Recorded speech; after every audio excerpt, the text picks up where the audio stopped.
Hello everyone, कैसे हैं आप सब। आई होप सारे लोग बहुत अच्छे होंगे। तो रिसेंटली हमारा 10 जनवरी को आईसीएमआर का एग्ज़ाम होने वाला है। तो उसमें कुछ इंपॉर्टेंट यूनिट हैं जो हमें कवर करनी चाहिए। सबसे पहला है हमारा एनिमल फिजियोलॉजी। एनिमल फिजियोलॉजी में बेसिक जो हमारा यूनिट है वो उसमें जो टॉपिक है वो है हमारा एंडोक्राइनोलॉजी और नर्वस सिस्टम। ठीक, 2 टॉपिक है एनिमल फिजियोलॉजी, ये आपको करके जाने ही जाना है। ठीक है, पूरा नहीं कर पाओ लेकिन ये 2 टॉपिक तो कर लो। ब्लड भी पढ़ सकते हो। ठीक है, 3 वैसे तो पूरी यूनिट ही पढ़ना है लेकिन मोस्ट इंपॉर्टेंट टॉपिक जो है आपको उसमें वो 2 ही है, एंडोक्राइनोलॉजी और आपका नर्वस सिस्टम। सेकंड आता है आपका टेक्निक्स।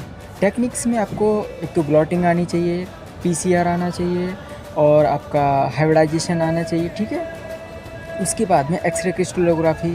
ठीक है, उस टेक्निक्स का एप्लीकेशन आना चाहिए। ओके, उसके बाद में हमारा आता है एनिमल फिजियोलॉजी हो गया, टेक्निक्स हो गया।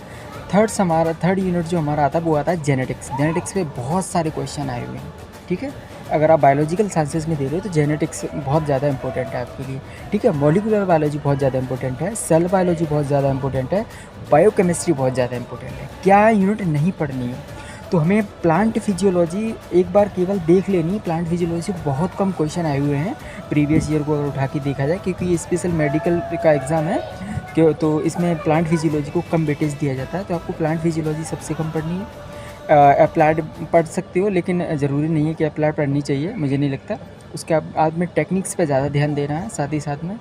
और उसके बाद में हमारा जो मोस्ट जो हमें करना चाहिए वो है हमारा कि 250 सीट्स हैं हमारी आईसीएमआर में। ठीक है, और 3 घंटे का पेपर है। पहले 2 घंटे का पेपर हुआ करता था, इस बार 3 घंटे का पेपर है।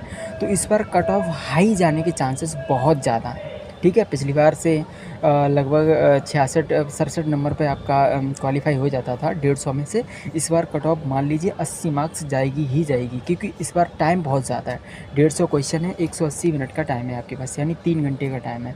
तो कट ऑफ हाई जाएगी, उसके हिसाब से आपको इंपॉर्टेंट यूनिट ध्यान में रखनी है। पहला है आपका बायोकेमिस्ट्री, सेल बायोलॉजी, जेनेटिक्स, मोल बायोलॉजी और आपका टेक्निक्स और एनिमल फिजियोलॉजी। ठीक है, इन यूनिट को बार बार रिवाइज करते रहना है और पीवाईक्यू को प्रैक्टिस करते रहना है। और एप्टीट्यूड पर भी स्पेशल ध्यान देना है, क्योंकि एप्टीट्यूड में भी क्वेश्चन बहुत सारे इजी आते हैं जो कि 2 मिनट में बन जाएंगे। 2 मिनट तो बहुत ज़्यादा टाइम बता रहा हूँ मैं, लेकिन 1 मिनट में भी निकल जाएंगे। कुछ तो ऐसे होते हैं कि पढ़ते ही डायरेक्ट आंसर निकल जाता है।